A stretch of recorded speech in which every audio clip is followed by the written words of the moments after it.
by him in traffic. He had to check up for the 31. I mean, he had the run. He was aiming for the second lane off the wall for the exit of the corner to get by the white car on the outside, and then the 31 was like, that's where he was going to go. So it just really jumbled him up. He had to get out of the gas. He had to lift a little bit. Justin was able to keep the momentum going off of turn 2 and get him. A little bit lucky right there by the 7 car, right? Yeah. Like the timing of that worked out perfect for Justin.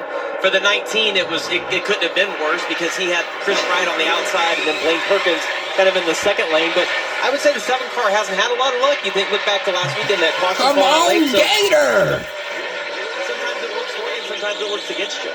Coming up for second win of the season. Come on, Gator! Best finishes in his career, not at a drafting track, have been on Come mile on, and a half. Gators. Another good day for the 28 of Kyle Sieg, but he makes his pit stop, and things have cycled back to Justin Allgaier as our race leader with 47 to go, Kim. Yeah, and rookies Connor Zilich's trying to pick through traffic after getting that speeding penalty, currently up to the 13th position. Here was the radio communication after the penalty was served. I'm sorry, guys. Now that we do it back now, we've got to focus forward. So you heard Josh Williams, his spotter there at the end, just trying to cheerlead his driver, keep him looking forward, not thinking about the mistakes that you inevitably learn as a rookie. Yeah, and Kyle, the one thing that I would say is he is a rookie, and so I would leave that up to the crew chief and the spotter to be like, remind him, right? Like, listen, do not speed on pit road. We can't have a penalty. Even if you give up 2 seconds getting on pit road and on your speed, don't make a mistake at this point in the race because we can't overcome it. Yeah, we don't know what section it was in, so it could have been him coming too hot in section 1, overstepping the line and the boundaries of getting it woed up and slowed down.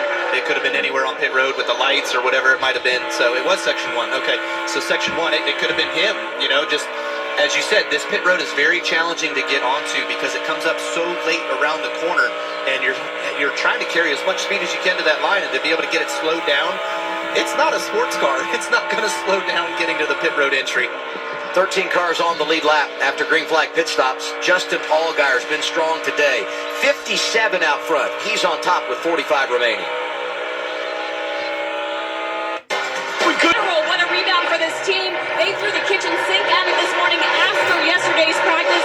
Danny Stockman, the crew chief, just felt that they did not have what they need handling-wise. He's just been building a bit snug, has been the habit so far through the race, Dylan. For Sam Mayer, who runs in the 4 spot, he's been consistently inside the top 5 all day. Strength of their car, they feel like, is that they don't bleed lap time over the long run. Sam said lap 20 to lap 50, he feels like they're money on each of these runs. A lot of maneuverability in their car. Yesterday in practice, Jason Trincheri, the crew chief, wanted to make an adjustment. Sam just moved his line around on the racetrack and fixed their issues. So I feel like they've got a really good balanced race car. They have had it all day long, and they run 4th right now, Kim.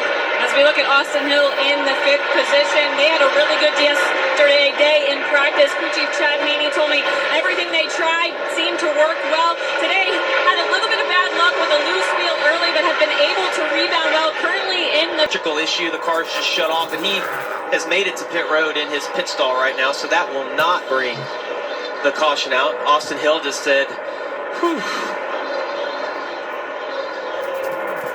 It's interesting looking at Allgaier out front and talking about the lap times for Almirola late in this race. I was down there talking to the 19 team today, and they felt like last week, ultimately the caution came out, right? So you win it in overtime, but they felt like if the caution hadn't come out late last week, that maybe they could have driven up there and had something for the 7 of Allgaier. You're talking last week, is it this week, like right now? And then like now, here they are. There's a lap car that's going to run the bottom, and Justin is probably screaming on the radio.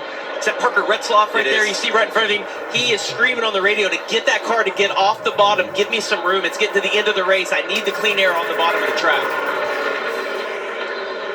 You see Retzloff goes ahead and gives him the bottom. Erickson tried to run the middle.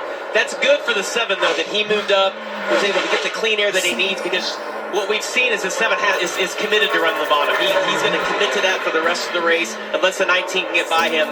As long as there's no more lap cars. Oh, there's plenty of lap cars. This is going to be a challenge for Justin to hold him off to the end. A lot of these guys they're seeing, though, aren't trying to stay on the lead lap. They're already already a lap down. Not sure that changes the thought process, but maybe a little bit more generous in this situation For sure. than you would be, right, if you're trying to stay on the lead lap Yeah, lane. definitely. If it's a guy that's trying to stay on the lead lap, I would say that they fight as long as they can. In case there's a caution that comes out, then it puts them right back in the race. Yeah, and remember, guys, Eric lost the lead because of lap traffic and that run off turn 2. As you see Justin fighting to keep the car on the bottom. So he's hoping this can work out in his favor now. God, he's so close right there on the exit of the corner.